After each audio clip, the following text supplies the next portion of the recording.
Jagadish sir. சொல்லுங்க.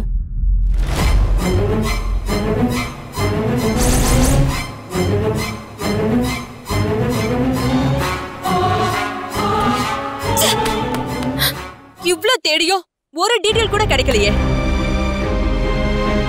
இன்னைக்கே இந்த பிரச்சனைக்கு ஒரு முடிவு கிடைக்கும்னு நம்பிக்கையோட வந்தோம். ஒரு ஆதாரமும் கிடைக்கல.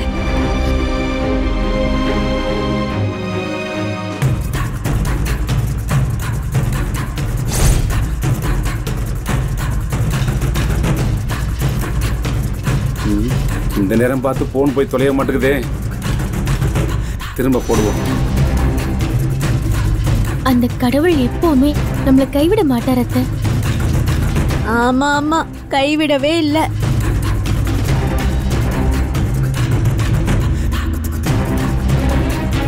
நீ என்னக்கா சொல்ற?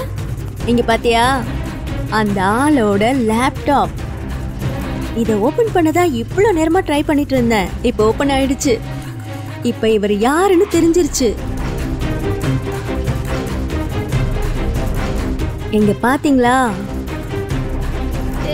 என்ன இது ஒரு கர்மமும் புரியல.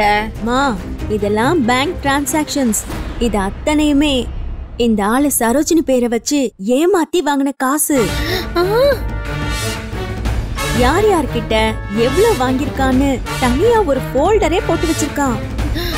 ஐயோ, இங்க பாத்தியா எவ்வளவு நாட்டுல இருந்து நன்கொடைங்கிற பேர்ல வந்திருக்கு.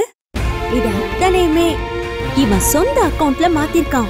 அதுக்கான ஆதாரம் பூராவும் இதுலதான் இருக்கு. ஐஷு, உனக்கு பயங்கரமான மூளடி. அது மட்டும் இல்ல, கல்யாண வயசுல ஒரு பொண்ணை வச்சுக்கிட்டு பல செட்டப்ப வேற வச்சிருக்கான். சி, அசிங்கம். இதெல்லாம் பண்ணிட்டுதான் இவ்ளோ திமிரு காமிச்சான் அவன். எவ்ளோ பொய் பேசுறான். அவனை விடவே கூடாது. ஏதாவது பண்ணி அவன் கிட்ட இருந்து உண்மை வர வைக்கணும். ஆமா,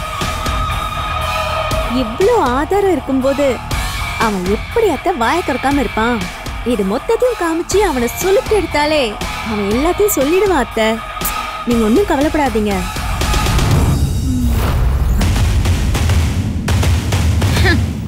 அவ்வளவுதான். இன்னைக்கு அந்த பிஏ தொலைஞ்சான். யாரு தொலைறாங்கன்னு பாப்போம்.